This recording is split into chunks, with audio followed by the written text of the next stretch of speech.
Hey Fantastic, my name is Luke, and this week we're talking about testosterone and emotions and testosterone and ability to cry. Before I start that though, I just want to say, just in case anyone didn't know, Spencer is currently fundraising for their top surgery. I'm going to link down their UCaring page and fundraiser site down below, and also if you want to purchase something from Float Streetwear, they're currently a Float Streetwear partner, so anything that you buy from Float, 50% will go to their top surgery fund. Spencer is a really great friend of mine, and if anyone has the means to donate or wants to get something from Flaunt, now's a great time to do so. So this topic is actually quite fitting for me because at the moment my testosterone levels are really low because I am actually on a 3-monthly shot. I'm not really sure if that's a thing that's in the States. It's pretty common in the UK. In the UK it's called Libido. In Australia it's called Reandron, and that's just the type of hormones that I'm on. It's just one shot every 3 months.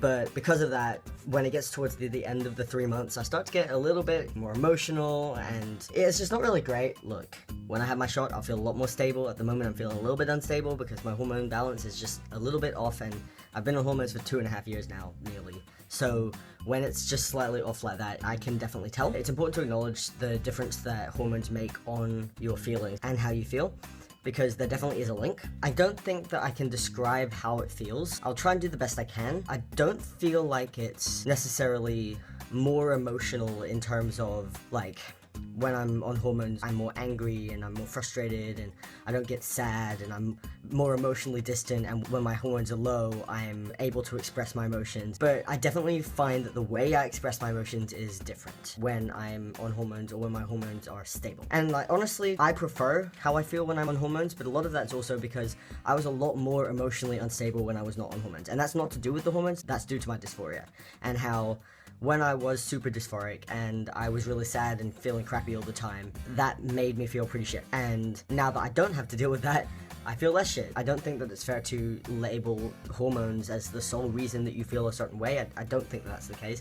Lots of outside factors impact how you feel, and if you just put it down to hormones, you're not going to be able to assess the situation properly. There are so many things that can impact how you feel, you know, your diet, your exercise routine, how much sleep you've had, emotional stuff, just, you know, like sometimes people go through shitty periods of time, and that also impacts your emotions. So don't put it solely down to hormones, but hormones do have a factor, and if your hormones particularly are a little bit chaotic or not quite stable, that can definitely impact your feelings. Secondly, I also want to talk about crying on testosterone. Testosterone actually increases the threshold that it would take for someone to cry. This is with cis people, trans people, whatever, just someone with higher levels of testosterone. The higher levels of testosterone, the higher the threshold is for you to have the ability to cry. When you see kids, boys and girls can cry roughly at the same amount. Guys are able to cry just as much as girls are. This is going based on biology, not the really harmful gender stereotypes that mean that young boys don't cry as much because they feel like they shouldn't because boys don't cry, Ignoring that and going based on biology,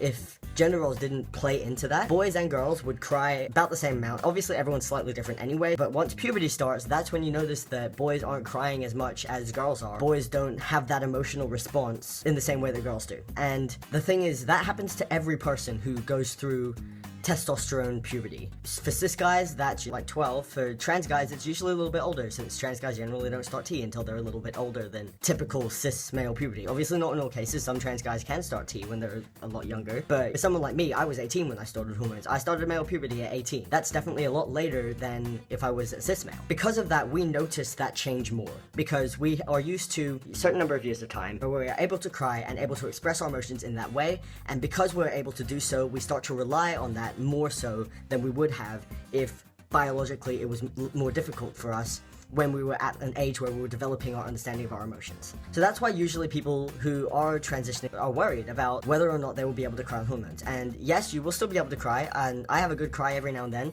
I was never a really huge crier when I was younger anyway. During my period where I knew I was trans and I wasn't on hormones, that was when I cried the most, but that was when I was the most emotionally distressed, so I was basically like a crying mess for majority of the time. And now, even though I can sometimes be a bit of an emotional mess, I don't cry nearly as much. Even though I might feel just as bad, I don't cry nearly as much, and that's just because it's harder for me to get to that level where I can cry, and a lot of the time it builds up a lot more. We'll build up, and then I'll have a massive cry, and then I won't cry again for a couple months. Whereas before I would cry daily or cry every couple of weeks. And for me, that wasn't a big deal, but I understand for someone who relies on crying as a way of getting through their emotions like that can be distressing, because obviously you've gone and used that as a coping mechanism for such a long time, and there's nothing wrong with crying. You should be allowed to cry when you feel upset. It's good to prepare for that it might be harder. You know, obviously everyone's different, and hormones affect people in different ways, and I'm not the gospel truth. I know it's scientific fact, and it has been tested that testosterone does increase that threshold for the ability to cry, so it will be more difficult. To what extent, I can't tell you, because everyone is different, everyone responds to hormones differently, and I'm not going to sit there and say, well, you're going to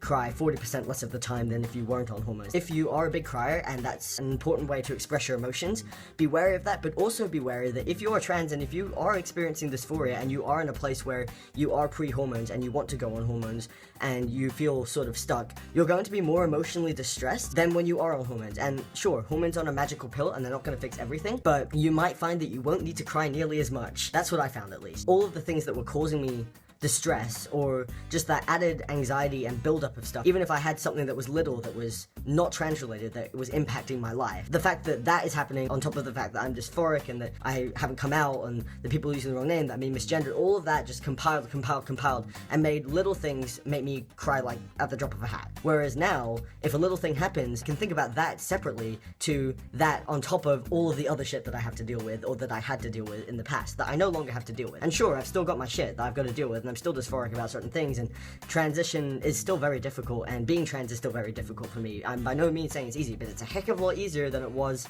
a couple years ago when I wasn't on hormones. I'm not saying that you won't need to cry as much when you're on T, but I definitely found that the frequency in which I felt the need to cry, or I felt that emotionally distraught that I felt that I needed to cry, definitely decreased after I started hormones. And that wasn't because of the hormones, that was because my emotional situation was better because I was on hormones, if that makes sense. Obviously that's not going to be the case for everyone, and I'm not saying that you should start hormones and you should expect that you don't need to cry nearly as much. Obviously everyone's different, but for me that's what I found, and I think that that's something to keep in mind as well, because sure, it might be harder for you to cry and you might feel the need to cry, but you've also got to realize that the things that would have made you cry pre-hormones, it's not that they're not as serious now, but when you compare the situation that you're in, like if you're like me, you're in a much better situation now that you're on hormones, so that maybe something that would have made you cry won't make you cry anymore, because you can handle that better, even though you feel like you shouldn't be able to, because in the past you cried about similar things. Does that make sense? I hope I'm making sense. I think that's all for this video. Feel free to leave a comment or talk about anything down below. Thank you guys for watching, and I'll see you guys next week. Bye.